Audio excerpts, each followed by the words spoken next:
بسم الله الرحمن الرحیم. السلام علیکم. پروګرام مشرق لیډ سیتا ستهار کلی وایو ګرانو کتونکو. 13 ورځ په قامي اسمبلی کې مینی بجټ وړاندې شو. دغه بجټ په یو داسې حالت کې وړاندې شو چې د منګایي له وجې نه ولس ډېر زیات پریشان دی، تاجران پریشان دي، عام خلک چې کوم دي نو هغه ډېر پریشان دي. د بیلونو کې نوي نوي ټیکسونه راځي، د هغې د وجې نه ولس د مشکلاتو سره مخ دي. منګایي په زورو باندې ده، د هر څیز قیمتونه سیوا شوي دي، خلکو ته ډېر زیات مشکلات دي. او دغه چې کوم نوی بجټ مینی بجټ پیش کړه شو، په دې کې په 1.5 سیزونو باندې 343 ارب روپۍ ټیکس چې کوم دی دا عاید کړی شو. دغه چې کوم بل دی، دغه چې کوم بجټ دی، دا لا پاس شوی نه، دا پاس کېږي. خو په دې باندې تاجر برادري څه وایي؟ موږ به په نن پروګرام کې د پېښور چې کوم تاجر برادري ده د هغې سره خبرې اترې کوو چې هغې د دې بجټ حوالې سره هغې څه وایي، په هغې باندې څومره اثرات دي، د هغې سره سره په عامو خلکو به څومره اثرات دي. دغه شانې 2018 نه واخله تر 2021 پورې چې کوم د دې حکومت 3-4 کاله دي، دا 3-4 کاله دي دغه تاجران چې کوم دي دا څومره متاثره شوي دي. نو په دې نن پروګرام کې به د تاجرانو سره خبرې کوو. موږ سره دا وخت موجود دي د چیمبر د پېښور چیمبر اف سمال ټریډرز چې کوم دی د هغې پخوانی صدر عدنان عادل صاحب موږ سره موجود دي. سر ډېره مهرباني که لږ راته دا ووایئ چې کوم وعلیکم السلام. شکریہ جی، بہت بہت شکریہ آپ کا جی، آپ تشریف لائے. مهرباني سر که لږ راته دا ووایئ چې کوم د 13 ورځ چې کوم بجټ وړاندې کړی شو، په دې کې څه څه دي او تاسو ته څه تحفظات دي؟ دیکھیں جی، جو منی بجٹ جو ہے جو کہ آبویسلی اب پاس ہو ہی جائے گا آج یا کل میں، وہ ایک انفلیشنری بجٹ ہوگا جس سے انفلیشن پہ بڑا ہائیک کرے گا.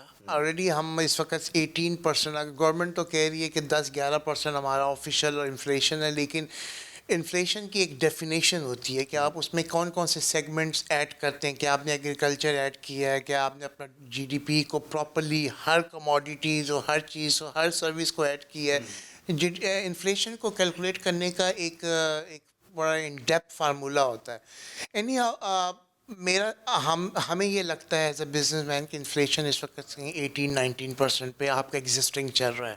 اور یہ جب منی بجٹ جو پاس ہو ہی جائے گا آبویسلی، تو انفارچونیٹلی تو اس کا جو امپیکٹ ہوگا وہ انفلیشن میں 5-7% کا آن ٹاپ انفلیکٹ ہو جائے گا. تو آپ کا انڈکلیئر انفلیشن جو ہوگی اس اکانومی کی وہ 25% تک چلی جائے گی، جس کا صاف لفظوں میں مطلب یہ ہے کہ جی اس میں مہنگائی آئے گی. ہر چیز جو ہے آپ یہ امیجن کریں کہ ہر چیز جو ہے 5-10% اس کا امپیکٹ آئے گا اس کی پرائس میں. یہ پرائس منی بجٹ کے پاس ہونے سے کچھ چیزوں میں تو امیڈیٹلی آ جائے گا اور کچھ چیزوں میں اوور دا پیریڈ آف 4-5 months میں آئے گا، گریجولی آئے گا. اب آپ کیوں لائے ہیں؟ یہ واحد ملک ہے جس کے اندر بجٹ بھی آتا ہے، فیڈرل بجٹ، اور منی بجٹس بھی آتے رہتے ہیں. اب مسئلہ یہ ہے کہ آپ کی کلیکشن اچھی نہیں ہے، آپ کے ایکسپینڈیچر بہت زیادہ ہے. آپ فیڈرل گورنمنٹ کو اینڈ پروونشل گورنمنٹ کو اپنے ایکسپینڈیچرس کو بہت زیادہ کلٹیٹ کرنا ہوگا. اپنا جو اسٹیبلشمنٹ کاسٹ ہے جس پہ وہ آپریٹ کر رہے ہیں، آپ دیکھیں خیبر پختونخوا کا جو پروونشل بجٹ ہے وہ 70% سے اوپر صرف سیلریز پہ چلا جاتا ہے. سیلریز، پی او ایل اینڈ دا لسٹ گوز آن اینڈ آن اینڈ آن، اس پہ چلا جاتا ہے. اب آپ دیکھیں کہ بجلی میں اگر آپ 10 یونٹ یوز کرتے ہیں تو اس کی اگر کاسٹ 120-130 روپے آتی ہے، اگر 20 روپے کے حساب سے بھی، تو اس میں آپ ٹیکسز دیکھ لیں تو آپ بل جا کے پے کرتے ہیں 2,000-3,000. سو پاکستان جو ہے وہ انفارچونیٹلی ایک ارریگولر ٹیکسیشن سسٹم کا حصہ بن گیا ہے. آپ لوگوں نے ہم پہ برڈنز اتنا کر دیا ہے، اتنا ٹیکسوں کا برڈن کر دیا ہے، تو انویژن ضرور ہوگی، اور وہ ہوتی ہے. جب ایسی اکانومی ہو، ایسے حالات ہوں، تو پھر آدمی شارٹ کٹس پہ ضرور جاتا ہے. دوسرا یہ ہے کہ جی بد نصیبی ہمارے ملک کی یہ ہے کہ ہماری جو ڈائریکٹ ٹیکسیشن جو ہوتا ہے، ڈائریکٹ ٹیکسیشن کا مطلب ہے کہ اگر آپ نوکری کرتے ہیں، بزنس کرتے ہیں، اور آپ سال کا اپنا ریٹرن جمع کر کے اسٹیٹ انکم ٹیکس میں جمع کرتے ہیں، اس کو ڈائریکٹ ٹیکسیشن کہتے ہیں. انڈائریکٹ ٹیکسیشن یہ ہوتا ہے کہ آپ ٹیکس پیئر ہیں یا نہیں ہیں، لیکن آپ بازار سے جو بھی گروسری لے رہے ہیں یا یوٹیلیٹی کے بلز پے کر رہے ہیں یا سائیکل لے رہے ہیں اینڈ the list goes on، تو وہ آپ انڈائریکٹ ٹیکسیشن میں، کیونکہ آپ دے رہے ہیں لیکن اس کا آپ کو کوئی بینیفٹ نہیں مل رہا۔ اگر ہم ساک کنٹریز میں یہ اپنا جو پاکستان، انڈیا، بنگلہ دیش، سری لنکا، نیپال، بھوٹان اینڈ افغانستان آتا ہے جی، اگر آپ اس میں دیکھ لیں تو ہمارا سب سے کم ڈائریکٹ ٹیکسیشن ریسیونگ ہوتی ہے فیڈرل گورنمنٹ کو، انڈائریکٹ ٹیکسیشن تو 100% ہی ہے۔ اس وقت انڈیا میں اگر آپ دیکھیں تو ان کا ڈائریکٹ ٹیکسیشن جو ہے وہ 25-30% پہ ہے۔ اس وقت جی حکومت کو کوئی ایسی پالیسی، اب آپ کیا پالیسی لائیں گے، کیونکہ آپ نے تو اپنے منی بجٹ میں اور جو آئی ایم ایف سے آپ لون لے رہے ہیں، اور لون دیکھیں ٹوٹل جو ٹرانچ ہے وہ 6 بلین کی ہے، اس کا ایک بڑا اسمال پرپورشن آپ کو 300 ملین ڈالر مل رہا ہے۔ پھر کیا ہوگا جب یہ ختم ہو جائے گا 6 مہینے کے بعد یا 7 مہینے کے بعد، آپ پھر جاؤ گے ایم ایف کے پاس کہ جی مجھے دوسری ٹرانچ دو، وہ آپ کو کہیں گے کہ جی ہم یہاں تو خوش تھے لیکن اب آپ یہ کرو، تو آپ نے تو اپنے آپ کو کاٹ دیا، اپنے آپ کو آپ نے تو اپنے دونوں بازو دے دیے، آئی ایم ایف کو دے دیے، لینڈرز کو دے دیے، کیونکہ آپ یہ سمجھیں کہ آئی ایم ایف ایک بینک ہے، وہ اپنا اور ایک گلوبل بینک ہے، وہاں پولیٹیکل ویسٹڈ انٹرسٹ بھی بہت ہیں اور وہاں ان کے اپنے انٹرسٹ بھی بہت ہیں۔ آپ کو کوئی بینک ایزی ٹرمز پہ لون نہیں دیتا۔ اگر آپ نارمل لوکل ہائی اسٹریٹ بینکس میں چلے جائیں تو آپ یہ دیکھیں گے کہ آپ سے کتنی پوری بک سائن کی جاتی ہے، ٹھیک، جب تک آپ صحیح پے کر رہے ہیں آپ کو کوئی مسئلہ، جب آپ ڈیفالٹ کر جاتے ہیں تو پھر آپ کو کہتے ہیں جی آپ نے تو یہ بھی سائن کیا، یہ بھی سائن کیا، یہ بھی سائن کیا، لیکن اس بک کو جب ہم سائن کرتے ہیں تو ہم کوئی پڑھتے ہی نہیں ہے، کیونکہ وہ بڑی ٹیکنیکل لیگل لینگویج میں لکھا ہوتا ہے۔ آئی تھنک اٹس بزنس میں کے لیے بہت ہی برا ایک امپیکٹ ہوگا، اور یہ آبویسلی اس کا جو انفلیشن فیکٹر ہوگا وہ تو آپ کو آپ کو بہت کرائسس میں لے جائے۔ دیکھیے پاکستان از ناٹ ایکسپورٹ اورینٹیڈ اکانومی، پاکستان جو ہے وہ امپورٹ اورینٹیڈ اکانومی ہے، اور امپورٹ سے ہم اب کچھ ٹریڈنگ اکانومی بنتے جا رہے ہیں۔ آپ جتنا بھی ایکسپورٹ کرتے ہیں اس کا 100% را مٹیریل تو آپ میڈ ان پاکستان نہیں ہے نا۔ اگر میں ایوریج بات کر لوں کہ آپ نے موٹر سائیکل، کیونکہ میرا کاروبار موٹر سائیکل کا ہے، تو موٹر سائیکل کا جو مین جو CKD ہے وہ تو جاپان سے آتا ہے، تو یو آر ڈیپینڈنٹ، اس کا آپ 85% ڈیلیشن پلان آپ کا پہلے ہوتا تھا، ڈیلیشن پلان، تو آپ جتنا بھی ایکسپورٹ کر رہے ہیں اس کا 40% کا جو مٹیریل ہے وہ آپ امپورٹ کر رہے ہیں، تو آپ نے روپیز کو کر دیا فری فلوٹ کر دیا، تو فری فلوٹ کر کے تو پاکستان جیسی اکانومی میں فری فلوٹ کا کیا فائدہ ہوا؟ آپ کو دیکھیں UAE میں فری فلوٹ ہے لیکن آج سے 30 سال پہلے ڈالر کا وہی ریٹ ہے، ٹھیک ہے، 3.3 درہم ٹو اے ڈالر۔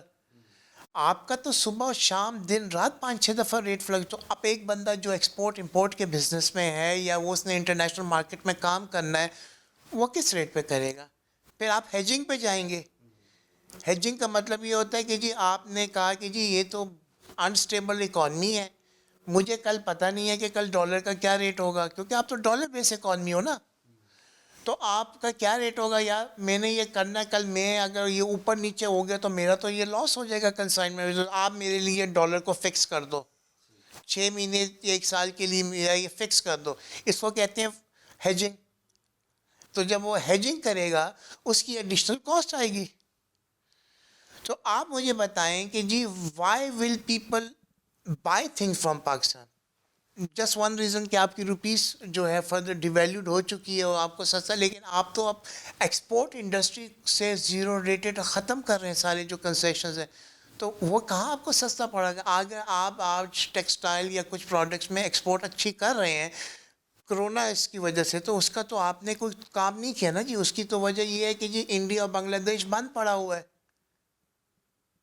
وہ تو 2 سال سے بند ہے، آپ نے اپنا انڈسٹری بھی کھلی رکھی، آپ نے اپنی فلائٹس بھی شروع کر، تو آپ کو وہ ایک تھوڑا سا اپرچونٹی کاسٹ مل گئی آپ کو۔ سو وہ آئی تھنک یہ جو اب آپ سے انہوں نے جو دوسری ڈیمانڈ کی ہے کہ جی اٹانومی آف دا اسٹیٹ بینک، اٹانومی آف دا اسٹیٹ بینک بالکل صحیح ہے, لیکن اٹ ہیز ٹو بی انڈر دا جورسڈکشن آف دا گورنمنٹ آف پاکستان. تو آپ نے کل شوکت ترین صاحب یہ فرما رہے تھے کہ جی اس کا جو بورڈ آف ڈائریکٹرز ہوگا, ایگزیکٹو ڈائریکٹرز ہوں گے, وہ گورنمنٹ آف پاکستان نامینیٹ کریں گے, اس کو ہم گائیڈ کریں گے, سپورٹ کریں گے, وہ ہمارے انڈر ہوگا. اٹ ڈزنٹ ورک لائک دیٹ. میں خود کئی دفعہ بورڈز پہ رہا ہوں. سر یہ ملک کی خود مختاری پر ایک طرح سے حملہ نہیں ہے؟ آف کورس اٹانومی پہ ہمارا ہے, اور ہم کس طرف جا رہے ہیں ایونچولی. آئی تھنک اگر اتنی چیزیں آپ اپنا پلیٹ میں رکھ کے, اور صرف 6 بلین کے فگر اوور آل جو ہے, جس کا آپ کو ابھی تک کیا ملا, 2 ٹرانچز ملے ہیں, شاید تیسرا ٹرانچ ہوگا آپ کا.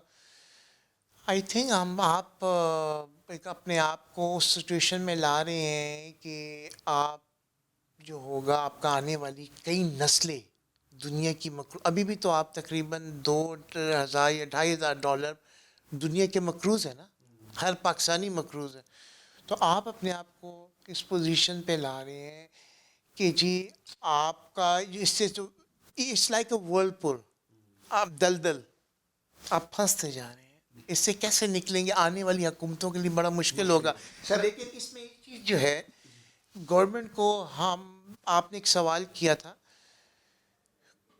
بدنصیبی یہ ہے کہ گورنمنٹ اگر کوئی مانیٹری اس طرح کی جو پالیسیز بناتی ہے نا, اس میں جب بجٹری پرپوزلز آتی ہیں, صرف فیڈرل گورنمنٹ ہوتی ہے, وہ چیمبرز اور FPCCI سے بیٹھ کے, ایسوسیشن کے ساتھ بیٹھ کے ان سے فیڈ بیک لیتی ہے. لیکن بدنصیبی یہی ہے, اور میں نے کئی دفعہ اپنے چیمبر سے بھی اور ہر فورم پہ اٹھایا ہے کہ خیبر پختونخوا کی گورنمنٹ جو ہے, بیٹھ کے جب ان کا اپ کمنگ بجٹ آتا ہے 6 مہینے پہلے وہ بیٹھیں بزنس کمیونٹی کے, صرف ان کو نہ بلائیں جن کو وہ پسند کرتے ہیں, جن سے وہ واہ واہ سننا چاہتے ہیں, ان کو بھی بلائیں جو ان کو کرٹیسائز کرتے ہیں. ان کے ساتھ بیٹھ کے ایک پراپر ورکیبل بجٹ بنائیں. دیکھیں جب ورکیبل اور بزنس کمیونٹی فرینڈلی بجٹ بنے گا نا, ہم سمجھتے ہیں حکومت کی پرابلمس کہ جی ان کو ریونیو چاہیے, انہوں نے خرچہ کرنا ہے, انہیں پے بیک کرنا ہے, لون پے بیک کرنا ہے, ان کے اور بڑے ایکسپینڈیچر ہے, پبلک اسپینڈنگ میں ان کو کرنا ہے, PSDP میں ان کو پیسے چاہیے, وغیرہ وغیرہ وغیرہ. لیکن آپ نے وہ بندہ جو کہ جینوئن ٹیکس پیئر ہے, کیا وہ فیڈرل ہے یا پروونشل ہے, آپ نے تو اس کو اسکویز کر دیا ہے. وہ کہاں جائے گا؟ وہ تو انویژن پہ جائے گا. پھر سر یہ بھی مجھے بتائیے گا کہ بجٹ آ گیا, یہ بجٹ آ گیا ہے منی بجٹ, یہ پاس بھی ہوگا, تو تاجر برادری ہے, پشاور اسمال چیمبرز ہے, اس طرح اور بھی فیڈریشنز ہیں آپ کی, آئندہ کا عمل کیا ہوگا آپ لوگوں کا؟ دیکھیں جی, ہم بزنس کمیونٹی کے جو لوگ ہوتے ہیں بڑے پیسفل لوگ ہوتے ہیں. ہم وہ اس طرح کے لوگ نہیں ہوتے کہ جی ہم سڑکوں پہ نکل جائیں اور ہم قوم کو بھی تکلیف دیں اور لوگوں کو بھی تکلیف دیں. ہمارے پاس ایک ہی ذریعہ ہوتا ہے, سوشل میڈیا اور میڈیا. تو جیسا آپ آج تشریف لائے ہیں, اس طرح وی ول گو اینڈ وی ول ریز آور وائس تھرو میڈیا.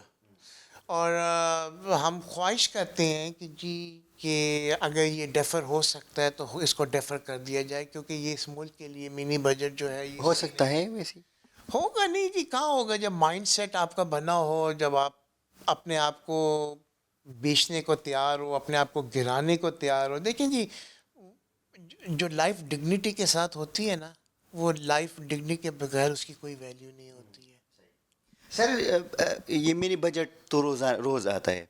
ابھی ریسنٹلی بجلی کے بلوں میں اگر ہم دیکھیں تو فیول پرائس ایڈجسٹمنٹ کے نام سے 1,000 روپے کسی کا بل آیا ہے, تو 2,000 اور 2,500 روپے جو ہے وہ اسی مد میں وہ آئے ہیں. تو یہ لوگ, آپ اس کو کس نظر سے دیکھتی ہے؟ یہ لوگوں پر ایک ایٹم بم نہیں ہے آپ کے خیال میں؟ جب آپ بیگرز ہوں, آپ کے پاس چوائس ہے. بیگرز ہیو نو چوائس. کیا کرے گی؟ لائن لاسیج آپ کا زیادہ, کنڈا سسٹم آپ کا, ٹھیک ہے, میٹرز پہ ایڈجسٹمنٹ کر لیتے ہیں. لائن مین سے سو مینی تھنگس ہیپن ان دس سوسائٹی, یو نو اٹ. ہم یہاں پیدا ہوئے ہیں, یہاں کے رہنے والے ہیں یہاں. لیکن یہاں پرابلم یہ ہے کہ اب ان کو بیٹھنا پڑے گا. ہمارے اوپر بڑے ملٹیپل ٹیکس ہیں. میں اپنے بزنس میں فیڈرل FBR کے ساتھ رجسٹرڈ ہوں, سیل ٹیکس کے ساتھ رجسٹرڈ ہوں, ود ہولڈنگ میں پے کرتا ہوں, پھر پروونشل میں ایکسائز کو پے کرتا ہوں, میں KPRA کو پے کرتا ہوں, میں کس کو پے کروں؟ مجھے بتائیں میرا ROI کیا ہے, میرا ریٹ آف ریٹرن اینڈ آف دا ڈے کیا ہے؟ کچھ بھی نہیں ہے. تو جب میں اپنے کاروبار سے نہیں کماؤں گا تو میں کیا کروں گا؟ جگہ بیچ دوں گا یا چھوڑ دوں گا؟ تو پھر میں کیا کروں گا؟ یا میں یہ نہیں کروں گا تو میں انویژنس پہ ایک بزنس مین جائے گا, وہ کرے گا. دیکھیں بات بڑی کلیئر ہے کہ ہمیں اب ہم اتنے ٹیکسز نہیں دے سکتے, ہمارے اندر وہ جو اسٹرینتھ ہے نا وہ ختم ہو گئی ہے. اب ہم سے سمپلیفائڈ ٹیکسیشن سسٹم پہ آئیں کہ جی یہ تم پہ ٹیکس ہے, اگر تمہاری یہ پراپر ٹیکس ہے, یہ سارا کچھ ہے, اس کے اوپر ہم پہ آپ پروونشل ٹیکسز بھی لگا دیے ہیں اور ڈپلیکیٹ ہو رہے ہیں وہی ٹیکس.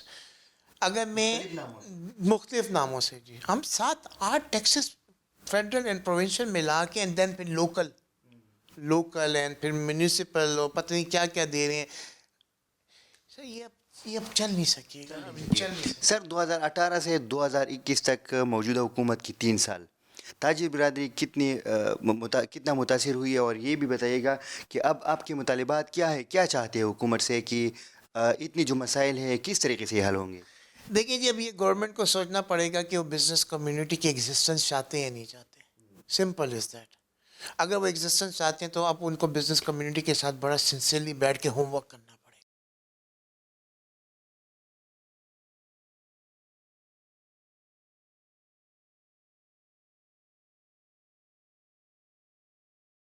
د مینې پس یو ځل بیا پروګرام کې تاسو ته هرکلی وایو. تېر ورځ په قومي اسمبلۍ کې مینی بجټ چې کوم دی نو هغه وړاندې کړی شو. دغه بجټ به پاس کېږي. موږ لومبي سیګمنټ کې هم خبرې وکړې. دا وخت زه صدر کې موجود یم او په صدر کې تاجران چې کوم دي نو هغې هم په احتجاج دي. تاجران دغه چې کوم ټیکس نوی راغلی دا هم د دې خلاف په احتجاج دي. دا وایي چې د کوم دغه ظالمانه ټیکس دی د مخکې نه د هغې ژوند ډېر مشکلاتو سره مخ دی. دغه بیلونه یا دغه شان چې کوم د ضرورت څیزونه دي مهنګایي د هغې نه ډېر زیات دوی د مخکې نه متاثره دي. او که دغه بجټ پاس شي نو د هغې سره به دغه نور هم د دوی دغه مشکلات چې کوم دي نو هغه سیوا شي. لږ خبرې به کوو د تاجرانو سره چې دوی نور څه وایي. بیا راځو او خپل پروګرام به مخکې بوځو. بسم الله الرحمن الرحیم. مجیب الرحمن صدر تاجر اتحاد خیبر پختونخوا. ما سره ناست ټول ملګري زموږ د کیڼ د تاجرانو مشران دي, نمایندګان دي. پهله د مشک ټي وي ډېره مننه چې دلته راغلل او موږ یې په دې بچټ باندې مدعو کړو. شکریه را کوم څنګه چې تاسو ته پته ده چې دې وخت کې په ملک کې 80% غریب هغه درمیانه طبقه ده چې هغه د دې حکومت د روزانه مشکلات د وجې پهله د هغوی زندګي مشکله ده. ولې چې ګراني کومه چې دا زه دا خبره ضرور کوم چې په 74 سالو کې دومره مهنګایي نه وه چې د غوړو قیمت مونږ والو, مونږ د مسالو والو, مونږ د روزمره د هر یو څیز والو.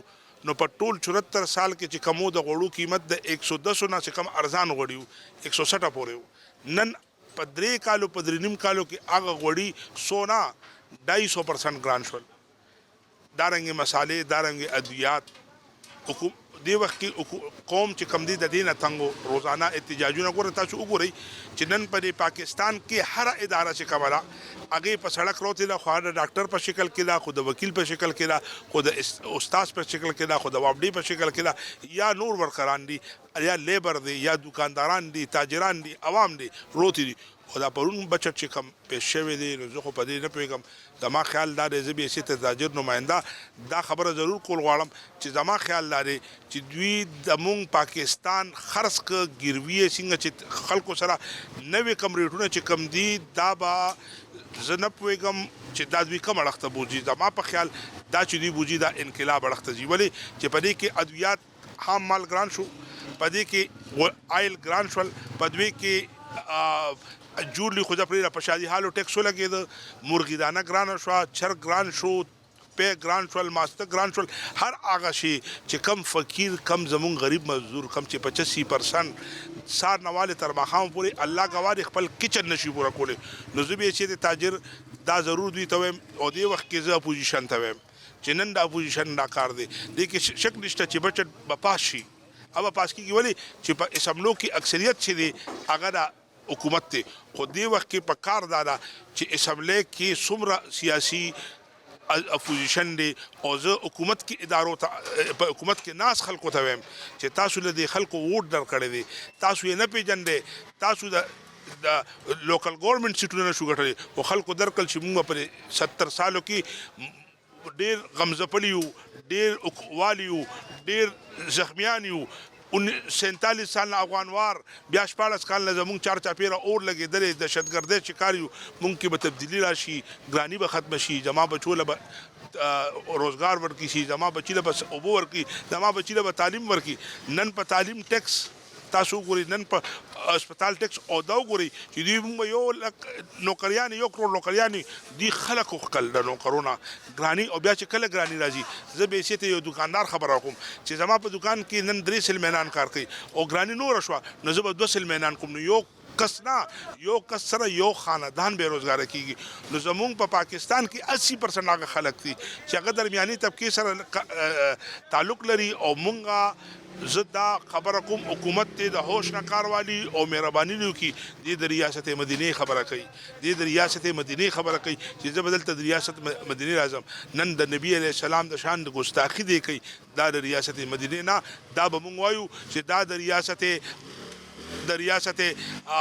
اسرائیل خبره را دا د فرعونیت خبره را نو زه په اسمبلی کې ناس ټول اپوزیشن او چاله چې نن په ادارو کې ناس دي په وزیران صاحبان دي هغوی په کارداره چې دا پاس نه کړي او خدای پاس کو نو دا د پاکستان عوام چې د پاکستان د تاجرانو معاشي قتل دي او د دې ټوله ذمہ داري چې په حکومت او په اپوزیشن وي او زه عوام ته اخري خبر دا کوم چې ماخوان ځان نه جوړوي روتل بغواړي یو کېدل بغواړي د سیاست نه بالاتر د باچا خان دا یو خبره به ضرور کوم چې یو کیږو غنی رکیږو خو دا عوام را پانه سیدو د سیاست نه بالاتر رونه وته نن ته چې په کم ځای کې ناست دي دوی چې کم د بجلی او د ګیس لوډ شیډینګ کم شروع کړی دی او د بجلی په بلونو کې کم زیاتې شروع کړی کم ظلم ناروا شروع کړی نو دا موږ مکمل طور باندې مسترد کوو او ستا په سکرین باندې بیا وایو چې موږ سره د انصاف وکړی شي او دا ټیکسونه دې واپس واخیستل شي بسم الله الرحمن الرحیم میاں محمد عقیل تاجر پشاور کینٹ میں پہلے شکریہ ادا کرتا ہوں مشرق ٹی وی کا کہ انہوں نے اس فورم پہ ہمیں موقع دیا اور اپنے خیرات کا اظہار کرنے کا موقع دیا جی سب سے پہلے میں منی بجٹ کے شدید مخالفت کرتا ہوں کہ انہوں نے عوام پہ ایک سیکنڈ بجٹ لے کے آئی 1 سال میں دوسرا بجٹ پیش کیا جا رہا ہے جو عوام کے اوپر ایک بوجھ بنتا جا رہا ہے دیکھیے ہم لوگ سب مڈل کلاس لوگ ہیں ہم لوگ مڈل کلاس لوگ ہیں ہم لوگ اس چیز کو افورڈ نہیں کر سکتے روز مڈل کلاس دیکھیے اب مڈل کلاس لوگ اب لوور مڈل کلاس میں جا رہے ہیں اور لوور مڈل کلاس لوگ اب غربت لگی چیز جانا شروع ہو چکے ہوئے ہیں پاکستان میں لوگ افورڈ نہیں کر سک رہے روز کی مہنگائی آج کے لوگوں کا ایک ٹائم کھانا مشکل ہو چکا ہوا ہے بچوں کی فیسیں دیں ایک بندہ مڈل کلاس لوگ کی کتنی انکم ہوگی 30,000 40,000 انکم ہوگی وہ کھانا کھائے گا بچوں کی اسکول کی فیس دے گا یہ یوٹیلیٹی بلس دے گا کیا پے کرے گا جو سے ہم شدید مخالفت کرتے ہیں اور اس بجلی بجٹ کو ہم نامنظور کرتے ہیں اور اس کو ہم نہیں مانتے جی میرا نام جی ظفر حمید مناس ہے میں پشاور کینٹ کا سینئر نائب صدر ہوں تاجر اتحاد کا یہ منی بجٹ جو انہوں نے دوبارہ پیش کیا ہم اس کو مسترد کرتے ہیں کیونکہ یہ منی بجٹ جو ہے عوام کے لیے قاتل زہر ہے اور یہ جو منی بجٹ آئے گا اس میں بہت زیادہ مہنگائی ہوگی یہ 17% جو کہہ رہے ہیں 17% سے یہ بھی زیادہ بڑھ جائے گا اگر یہ گورنمنٹ کے جو ممبران ہوتے ہیں یہ جو وزیر ہوتے ہیں ان کی جمہوریت ختم کر دی جائے تو میرا خیال ہے ہمیں بجٹ کی ضرورت بھی نہیں ہونا IMF کی ضرورت پڑے گی ہم ایک غریب آدمی جو ہوتا ہے 20,000 روپے تنخواہ لیتے ہیں اس کا سارا خرچہ وہ اپنا پورا کرتا ہے بجلی کا بل بھی دیتا ہے گیس کا بل بھی دیتا ہے ٹیکس بھی دیتا ہے بچوں کی تعلیم گھر کا کرایہ اور جو 20 لاکھ تنخواہ لیتا ہے 10 لاکھ تنخواہ لیتا ہے اس کا گھر بھی فری ہوتا ہے اس کے بچوں کی فیس بھی فری ہو جاتی ہے اس کے گھر اور اخراجات بھی اس کے فری ہوتے ہیں اگر یہ گورنمنٹ کے جو مہارات ہیں وزیروں کی مشیروں کی یہ مہارات ختم کر دی جائے تو میرا خیال ہے ہمیں نہ IMF کے پاس جانا پڑے گا اور نہ بار بار یہ بجٹ لانا پڑے گا ہماری تو یہی ہے کہ ہم اس کو بالکل مسترد کرتے ہیں اور یہ بجٹ ہونا ہی نہیں چاہیے بار بار یہ بجٹ آنا ہی نہیں چاہیے بجٹ میں تو ہر چیز مہنگی ہے ہر چیز کے اوپر انہوں نے ٹیکس لگا دیا گھی پہ آٹے پہ دال پہ چاول پہ تو یہ جو ٹیکس جو غریب ہی دیتا ہے جو امیر لوگ ہیں ان کو تو پتہ ہی نہیں کہ گھی کہاں سے آتے ہیں اور آٹا کہاں سے آتا ہے ان کو سارے فری فنڈ میں مل جاتے ہیں ان کے اخراجات تو گورنمنٹ پورا کرتی ہے غریب پورے جو لے کے آتے ہیں جو بازار میں رولتے ہیں ان کو پتہ چلتا ہے کہ کیا ہے کیا نہیں ہے اب کیا کریں گے بھائی احتجاج ہی کر سکتے ہیں اور ہم یہ مسترد کرتے ہیں کہ ہم یہ نہیں مانتے احتجاج بھی کریں گے جی اب لوگوں کو چاہیے کہ نکلیں بازار نکلیں اگر یہی حال رہا تو یہ تو غریب تو کہتے ہیں نا کہ غریب کوئی نہیں رہے گا، تو اس کا مطلب یہ ہے کہ غریب سارے مار ہی جائیں گے تو کوئی نہیں رہے گا. تو پر یہ عیاشی کریں اپنی، ہم تو بالکل مسترد کرتے ہیں اس کو. ہم یہ مطالبہ کا ہم بجٹ مانتے ہی نہیں، ہم یہ بجٹ مانتے نہیں کہ یہ بجٹ یہ پاس کیا جائے، اور یہ ہمارے اپوزیشن کا بھی کام ہے کہ ان کو مسترد کریں، ان کو پاس ہونے نہ دیں. زمانم نثار احمد خلیل دے زه د صرافه ایسوسییشن سونهری بازار پېښور کینټ صدر یما. پرون چې کوم منی بجټ پیش شو زه خو د هغې خپل ځاني سراسر خلاف یم په دې وجه باندې چې په داسې شی پاتې نه شو چې په هغې باندې ټیکس ونه لګېدو.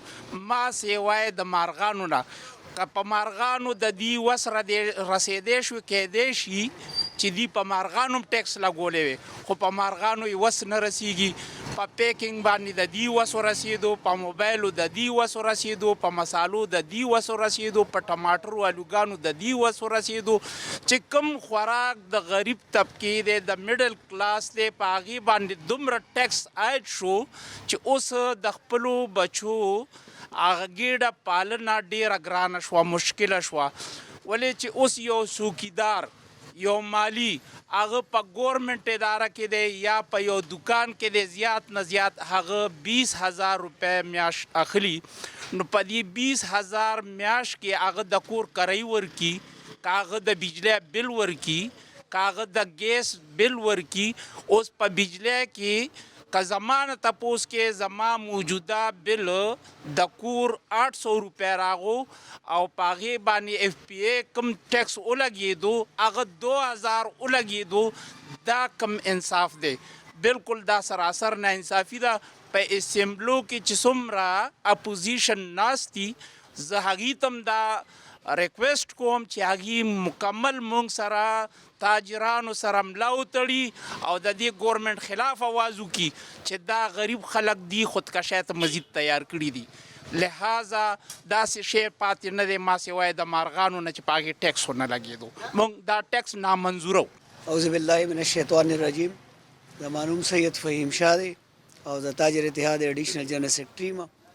د حکومت چې کوم دا ټیکس نوی ولګولو په دې باندې په غریب عوام باندې داسې څه پاتې نه دي چې هغوی په دغه شي هر یو شی باندې ټیکس ولګېدو. څنګه چې زموږ مشرانو خبرې وکړلې یو بلکې زموږ د نثار صاحب هم خبره وکړه چې باقي پاتې په مارغانو باندې ټیکس دی. نو که د دوی په وس کې اب هم لګولی و. زما خو صرف دا مطالبه ده چې کم په اسمبلو کې ناست دي او دا زموږ د عوام طرف نه تللی دي، که حکومت کې دي او که اپوزیشن کې دي، برای مهرباني دی ټیکس پاس کېدو ته پرېږدي. موږ دا مسترد کوو ولې چې دا زموږ دپاره زموږ د ماشومانو معاشي قتل هم دی او زموږ په دې کې لکه ټول نقصانات دي، فایده پکې هېڅ نشته دی. دې کې خو تاجر برادري داسې شوه چې بالکل خیر ته کېناسته، لکه آمدن شته نه، کاروبارونه شته نه او ټیکسونه بمبار دی، عیاشي پې دی کوي. زموږ چې وزیر اعظم صاحب دا ویلي چې زه به پروټوکول ختموم، د ایون دا چې د سابقه وزیر اعظم د اسمبلی کې چې کوم هغه میخې هم دي خرڅېږي ولې چې ملک یې جوړولو. اوس خو چې وګورو نو 35 او 40 ګاډو پروټوکول کې ګرځي. دی چې خپل د اخراجات کم کړل نو زموږ غریب عوام لپاره به ډېر دغی.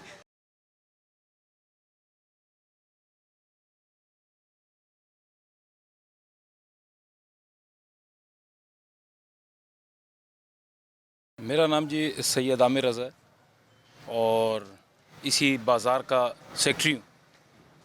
آپ کے ساتھ ایک عرض کرنی ہے. دیکھیں ہمارا پاکستانی ادارہ ہے NCOC، پوری پاکستان نے اس کو اپریشیٹ کیا کیونکہ پاکستانی قوم ایک محب وطن قوم ہے اور یہ ہمارا اپنا ادارہ ہے.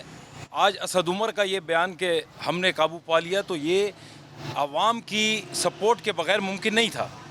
عوام نے سپورٹ کیا کیونکہ یہ ادارہ پاکستان کو ریپریزنٹ کر رہا ہے، پاکستانیوں کے مفادات کو پروٹیکٹ کر رہا ہے. لیکن اب جو یہ منی بجٹ کا جس کے لیے ہم یہاں بیٹھے ہیں احتجاج کر رہے ہیں، یہ IMF کا ایجنڈا ہے. یہ پاکستانیوں کے لیے جیسے میرے بھائی نے ظفر مناس نے کہا یہ زہر قاتل ہے. ہم اس کو ہر طریقے سے اور ہر فورم پہ اور ہر لیول پہ ریجیکٹ کرتے ہیں. ہم اس کو بالکل نہیں مانیں گے. یہ پاکستانیوں کے مفاد میں نہ آج ہے اور نہ فیوچر میں ہوگا. سر اصل میں یہ ہماری اپوزیشن پارٹیز کا ان کے ساتھ ساتھ جو اس وقت حلیف پارٹی ہیں, MQM ہے, GDA ہے, کاف لیگ ہے, یہ ان کے اوپر بہت بڑی ذمہ داری عائد ہوتی ہے. کیا انہوں نے کل لوگوں سے ووٹ مانگنے نہیں جانا؟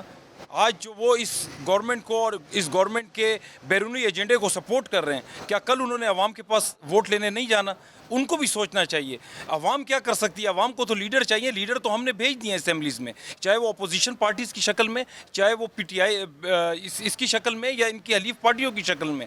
ہم نے تو اپنا کام الیکشن کی صورت میں ووٹ ڈال کے کر دیا ہے.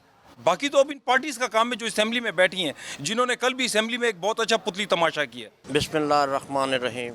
میں انجمن تاجران پشاور صدر کی طرف سے ریپرزینٹ کر رہا ہوں. درجی سینٹر پشاور صدر کے صدر ہوں. تو یہ بجٹ کے بارے میں جو بات کر رہے ہیں, تو بجٹ کیا, یہ بجٹ تو نہیں ہے, یہ تو ہر روز کا بجٹ ہے. منی بجٹ ایک دن کا تو نہیں ہے, یہ روزانہ منی بجٹ آ رہے ہیں. صبح ریٹ اور ہوتا ہے, شام کو ریٹ اور ہوتا ہے. یہ ڈیلی کا اور ہر گھنٹے کا بجٹ ہے. یہ لوگوں کا وس نہیں چل رہا, لوگ بے بس ہو چکے ہیں. وہ بجلی کے بل کو دیکھیں گے کہ گیس کے بل کو دیکھیں گے. بجلی کا بل پورا ہوتا ہے تو گیس کا بل رہ جاتا ہے, گیس کے بل کو دیکھتے ہیں تو ٹیلی فون کا بل رہ جاتا ہے. اگر وہ دیکھیں بچوں کی فیس رہ جاتی ہے, بچوں کی فیس دیکھتے ہیں تو اپنے کپڑے رہ جاتے ہیں. بس بات رہ گئی, اور تو کچھ بھی نہیں ہے. انہوں نے تو کہا ہے کہ بس اتار دیں سب کچھ, اینڈ ہو جائے گا. یہ اگر یہ منی بجٹ پاس ہو گیا, یہ اینڈ ہو جائے گا. اس کے بعد کفن کی بھی ضرورت نہیں پڑے گی ہم لوگوں کو.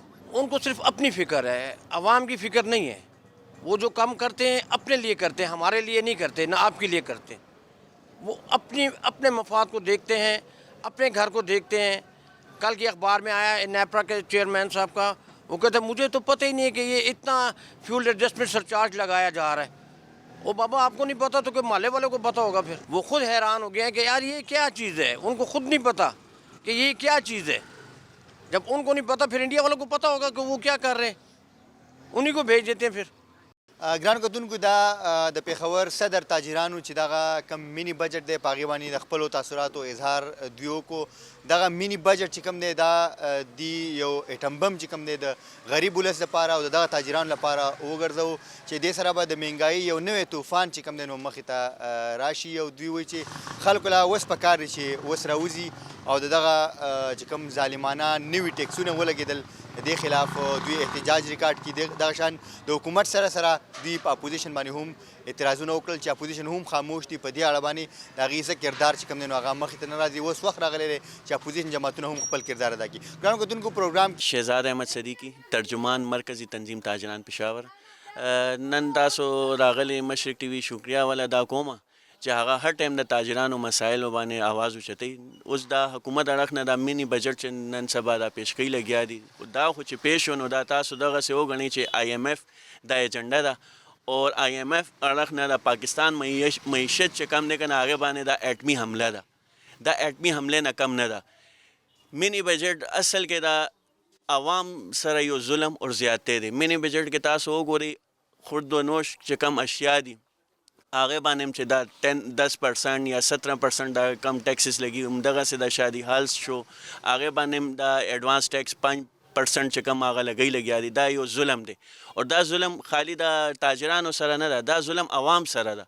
ولې چې دا ټیکسونو بوج به په عوام راځي, او چې عوام دې ټایم چې کم مسایل کې گیر دي, یقین وکړئ چې دومره حده پورې خلک پریشان دي چې هغو سره د کور کې د اوړو اور د خوراک د رقم نشته, ماشومانو فیسونو جمع کولو هغې سره پیسې نشته.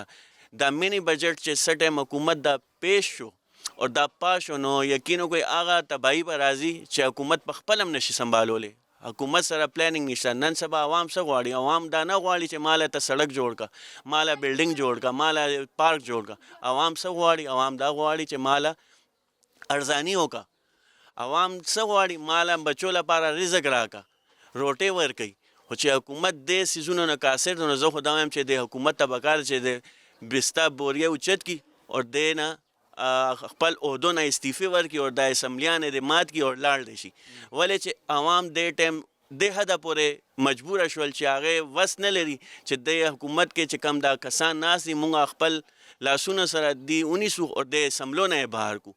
زه خو دا وایم چې عوام ته نور د ټیکسونو بوج مه لړه کوي عوام باندې چې هغه نور هم پریشان شي اور دا حکومت ته سوچ پکار دی دا مینی بجټ چې دی که نه IMF ایجنډا ده او IMF نه ځان خلاصولو لپاره عوام دې ټایم دومره پریشانه ده که نه چې تاسو ته نشم ویلی کاروبار وګوري کاروبار نن سبا نشته سهار نه مونږ راځو یقین وکړئ چې شپې چې کور ته ځو نو ماشومان رانه تپوس کوي چې والد صاحب مونږ له دا فلاني شی راله راوته اوس چې څه ټایم جیب ته لاس اچو چې اسم نه را سره دغسې حالات دي دغسې تاجرانو حالات دي زمونږ د بازار کې تاسو وګورئ چې کرایانې ورکول چې دي که نه هغه مشکله شو. بسم الله الرحمن الرحیم. ټول نه پیله خو موږ تاسو د مشرق ټول ټیم شکریه ادا کوو چې تاسو هر قدم د تاجرانو آواز اوچت کړی دی. حاجي رحمت الله ایگزیکټیو ممبر پېښور چیمبر ټیکس باره کې به خبرو کو منی بچت ډیرو پیش کو مخکې به جی منی بچت په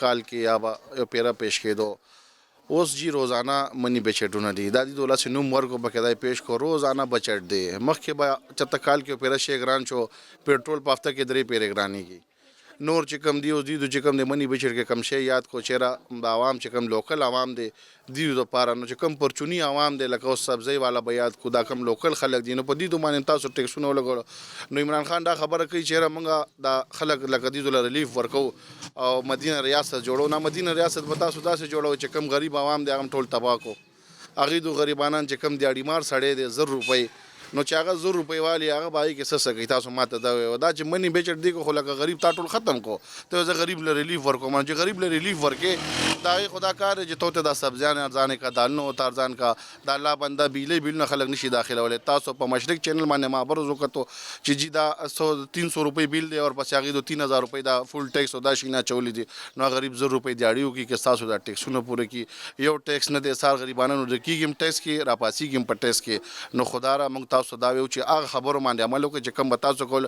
د بجلی بیل معمولي غونته زیات شوی نو جی عمران خان ورته وتیلې ورته کړو چې دا اوسېږي جی نو موږ دپاره خو هغه غله خلک خو چې هر څه ارزاني مو غریب هم خوشحاله او امیر هم خوشحاله امیر خو به زه به یې اوس کېږي دا غریب طبقې لاړه دې منی بچت کې به ټوله ختمه کړه او د ده خبره دا ده چې سکون په قبر کې دی نو بالکل صحیح ده بس دا غریبانان ختموي دوی ته به سکون په قبر کې اخره کې میلاو شي نو موږ دوی ته یو سوال کوو تاجران چې د خدای دپاره د رسول دپاره دې تاجرانو باندې رحم وکړئ کرونا والو نور موږ باندې څو صافتونه راله پېښور خو ډېر زیات هغه خبره غمزده شو نو موږ خو پیکې تا له عزت هم درکړی او ته پیکې خلکو تا دونه زور کو د الله بنده چې هغې اخره کې تا رزق پورې حیران کو نو موږ درته یو سوال کوو ریکویسټ کوو چې موږ باندې رحم وکړه په دې عوام باندې رحم وکړه ډېر خلک پریشانه دي ډېر زیات بس خراب شو نور بس تاسو ته بس وویو چې هر څه تاسو ته ښکاري یو ټیکس خو نه دی که نه د الله بندګانو لکه تا چې کومې وعدې کړې هغه یو واده مدینه ریاست تا موږ له راکړو دا مدینه ریاست دی موږ خو زموږ پاکستاني روپۍ به د ریال نه بله لاړه شي هغه خبره داسې شو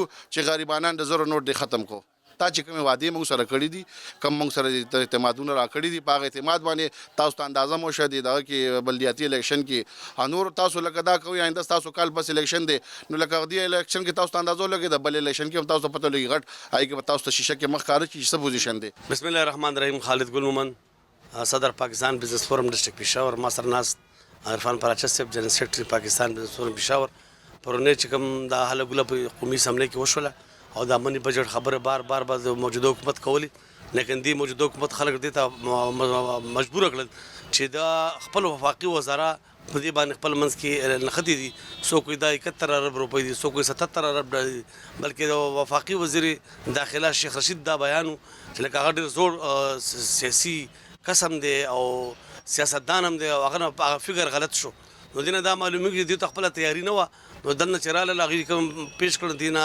معلومیږي چې په پاکستان په عوامو باندې دې وخت کې 77 ارب روپۍ نور مزید د مهنګۍ په شکل کې پرېوتلې نو مونږ موجوده پوزیشن هم او جماعت اسلامي طرف نه مشتاق احمد خان صاحب په سینټ کې په دې باندې خبره کړې وه او عبدالله اکبر ظفر علي صاحب په قومي اسمبلۍ کې په دې باندې خبره وکړله چې دا د تاجر برادرۍ سره سخت زیاتې دی غریب عوام سره زیاتې دی د چې کوم د IMF خبرې کولې او چې زه به د IMF او د ورلډ بینک نه نالم او که ما د IMF نه واخ زه به خودکشي وکړم نو دغه خودکشي ونه کړله پکار دا ده چې دا د حکومت پرېږدي او حکومت چلول د ده کار نه دی د دې وجې نه عوامو ته سخت تکلیف دی هغه د وړو بورۍ چې کوم په 700 باندې وه هغه نن سبا په 1300 روپۍ ده هغه چیني هغه وړو ځکه چې د خپل کم سرمایهدار جاګیردار و ډېره د سره کم ملګري شي د جهانګیر ترین په شکل کې د خسرو بختیار په شکل کې هغوی د چینۍ د وړو او د غوړو او د تیلو بحران پیدا کړ د دې وجې نه په پاکستان عوام باندې د ګرانۍ بمونه غورځېږي دې سره سره نن سبا د سی ان جي یو غټه مسله ده چې هغه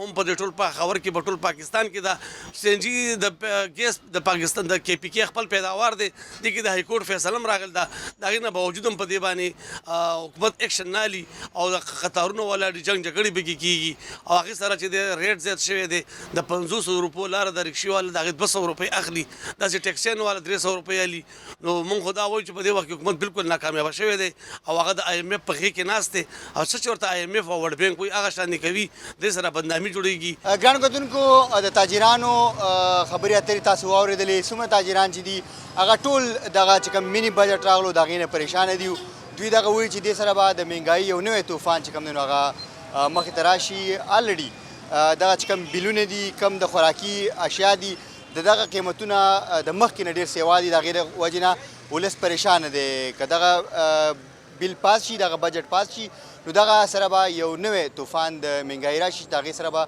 د خلکو ژوند نور هم د مشکلاتو سره مخ شي ګرانو کتونکو دغه زموږ د نن ورځې پروګرام تاسو هم کولی شئ موږ ته خپل فیډبیک راکولی شئ زموږ څومره پروګرامونه چې دي هغه زموږ په یوټیوب او فیسبوک باندې تاسو کتلی شئ هلته موږ چې تاسو څومره متاثر یې تاسو څه وایئ په دې باندې هم موږ ته خپل فیډبیک راکولی شئ پروګرام ټیم سر ته رسي اجازت غواړو الله پامان